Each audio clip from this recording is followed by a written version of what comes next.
Hello, Jim's class. My name is Ashley M. Jones, and I'm going to be reading to you guys from Dark Thing, which I think y'all are studying right now. I'm just going to read 6 poems, and I look forward to answering some of your questions that you'll leave on Canvas. So yeah, let's just get right into it. And hopefully everybody's doing well. I know this is a strange time, but I hope that my poems can at least help you to take your mind off of everything or to lean into your own creativity, because that's kind of what's keeping a lot of us sane during this very strange time. So I'm going to begin with the first poem in the book, which is called Slurret.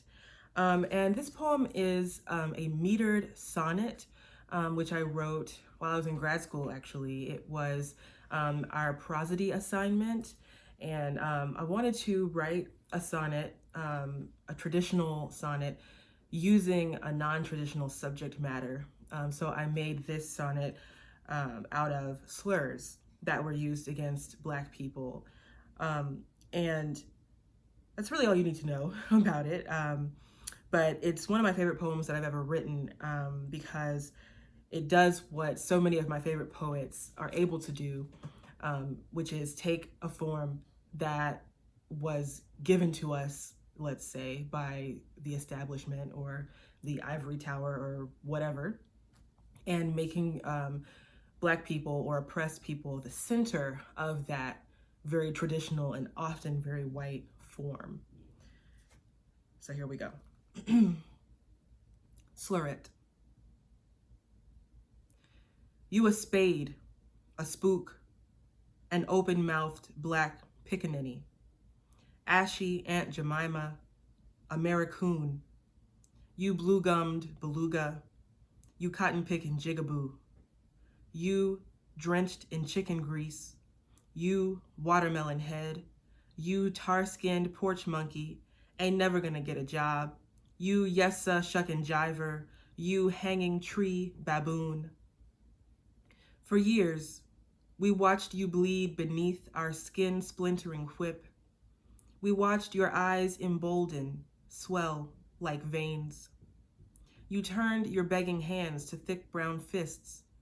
What are you made of? What fabric sustains its fibers, stays elastic despite rips? Embossed with flame, but a brocade remains.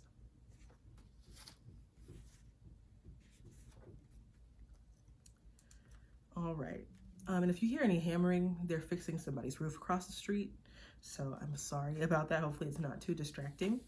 The next piece that I want to read is one that's also in a form. There's a lot of forms in this book.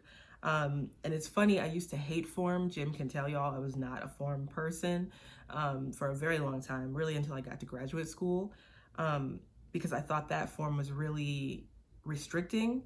But I learned that form can really be a vehicle or a container to fit whatever your content is trying to convey. So I have this sestina. There's lots of sestinas in this book, but this sestina is set here in Birmingham, and I wrote it when I was at dinner with my sister at a certain food hall, which many of you may know and love. And I was sort of thinking about what revitalization, progress, gentrification, what all of that means, and what sort of intersection we seem to be at with all those things here in Birmingham. And so, as the poem will describe, we're sitting at the food hall eating, and we see a particular thing, and that kind of sets my mind off on this very winding but cyclical train of thought, which is why I use sestina, winding, cyclical, deep dive kind of thing. Sunken Place Sestina. Here at the hipster food hall that fills Birmingham with gentrified spice, a gaggle of tipsy coworkers sip wine and munch manchego cheese. One brother, the only one at this table, looks beyond his body through the sky, through clouds spreading like soft cheese, sky opening like a great blue chasm. My sister says this hall is a thing to love and to hate. Love because it lets us taste beyond biscuits and sweet tea to something new, Ethiopian spice and the poke of our Hawaiian dreams.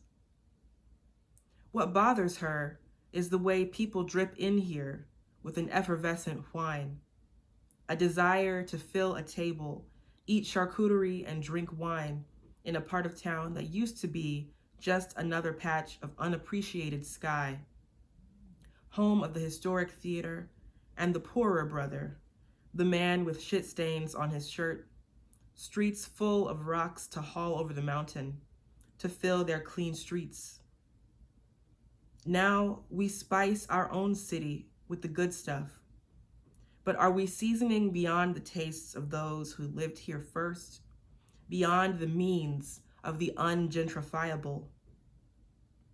Now, the coworkers clink their wine glasses. One of them snorts about the Manchego's particular spice, and the black man shakes out an uneasy laugh. It's risky, being the one outside the joke. Another spits something about he who shall not be named. The black man sighs relief. Even a brother can appreciate Harry Potter. But can a brother always negotiate this familiar loneliness, this beyond tokenism, this we're friends, so sorry if we don't catch all our racism before it leaves our teeth?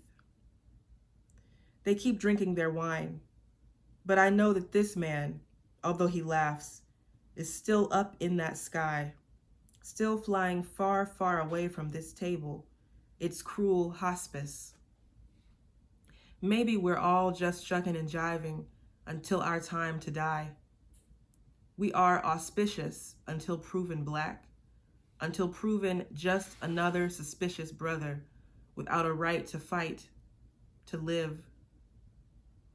Tonight, while we dine under an unfolding sky, when the dusk makes way for the stars, for that light beyond the sun, we feel heavy in our blackness. We drink barrels of wine. We laugh, make masks of our own faces. We try to enthrall.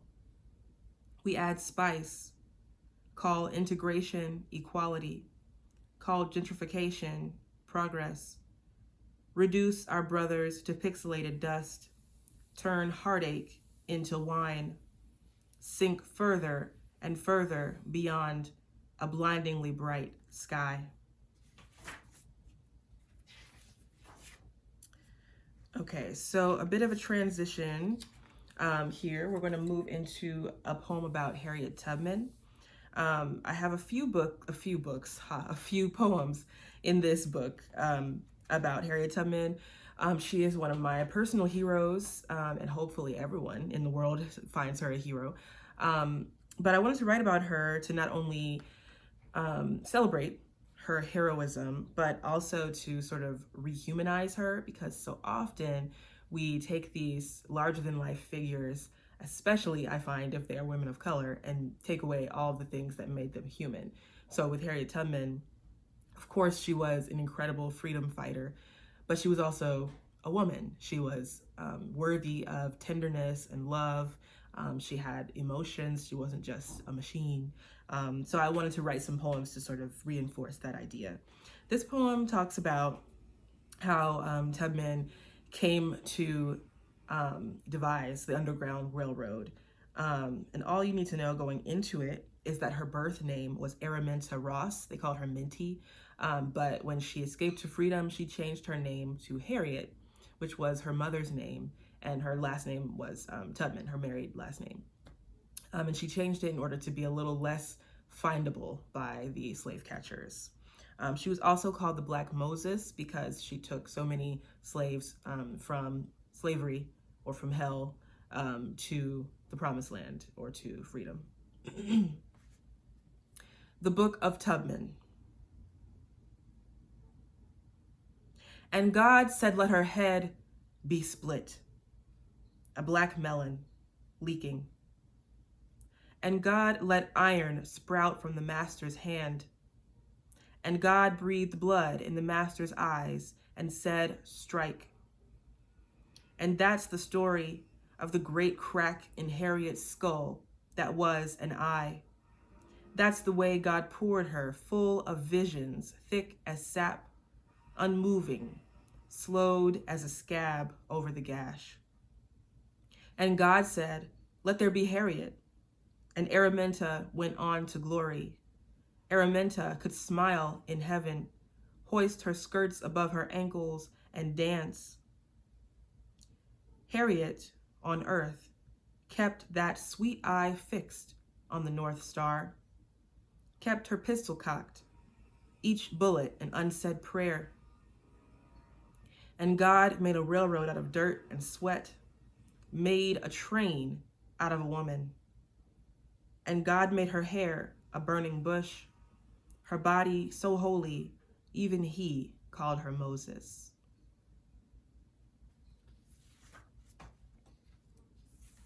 I have to say it's weird to read without any reaction, so I hope you guys are reacting in the comfort of your homes because it's very sort of quiet here by myself reading to you. But we have 3 poems left. The next piece is a golden shovel variation. The golden shovel form was invented by Terrence Hayes. He has a poem called The Golden Shovel. And basically the form of the golden shovel is that you take a poem that already exists and you write your piece so that the end lines, when read along the right margin, read as the entirety of that original poem, if that makes any sense. So this variation that I did is using only the end words of a pre-existing poem. And the poem that I used is A Small Needful Fact by Ross Gay. And yeah, I just used the end lines, or the end words of each of those lines. So if you read A Small Needful Fact, which you should, it's a fantastic poem, then you'll see my end words are the same as Ross Gay's. Who Will Survive in America? Or 2017, a horror film. All year, I have worked against this feeling, this country, this raging wreck from sea to shining sea. Do you know what it means to wake each morning, to realize your own brown hands aren't enough to protect you? That the likelihood of any given day being your last one on earth is too high? That we are more likely to find life on Mars than to ever actually fix that fatal likelihood? That we will probably just continue with our meaningless Starbucks orders, fill the house with Nina Simone and call that woke, value furry collared creatures over our own human kin? Sometimes, seems like they can smell our otherness. Seems like we sparkle with something fiery in the sunlight. But not even our spectacular, crystalline glitter makes it easier for them to believe that we have any inalienable right to breathe.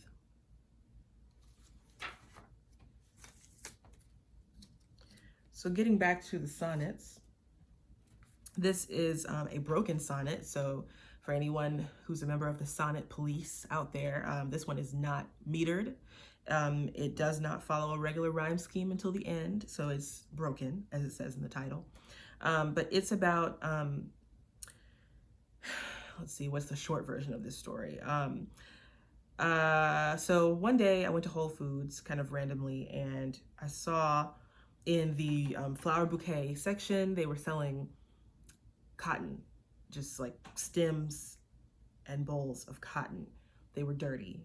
There was like 3 stems to a bouquet, and it cost $9.99 for that dirty little bouquet.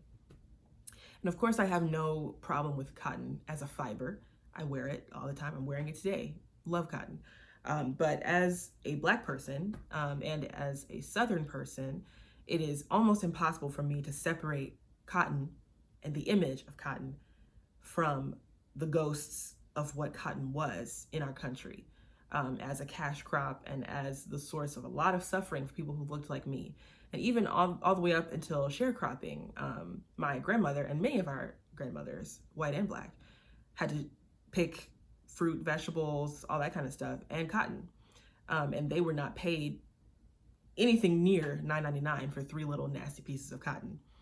And of course, thinking about slaves, they were paid nothing for picking cotton. And so anyway, seeing this cotton on this day in Whole Foods, priced at a ridiculous price, it just kind of made me feel a lot of feelings. And so I thought, instead of taking any physical action in the Whole Foods, sorry, there's a gnat, I would write this broken sonnet. Broken sonnet for the decorative cotton for sale at Whole Foods. Who knew? All you had to do was wrap 3 stems of dirty cotton in cellophane, call it a bouquet, and sell it on the white side of town to make a decent living. Grandmother, instead of picking clean each spiny mouth, why didn't you weave the woodsy stalks into a wreath, the perfect autumnal decor in suburban Alabama? Instead of sharecropper, factory worker, cleaner of White House, why not start an Etsy shop? Make little cotton ribbons to adorn blonde curls. String your daughter's baby teeth on a thin gold rope and call them pearls. All right, you've made it to the last poem that I will read.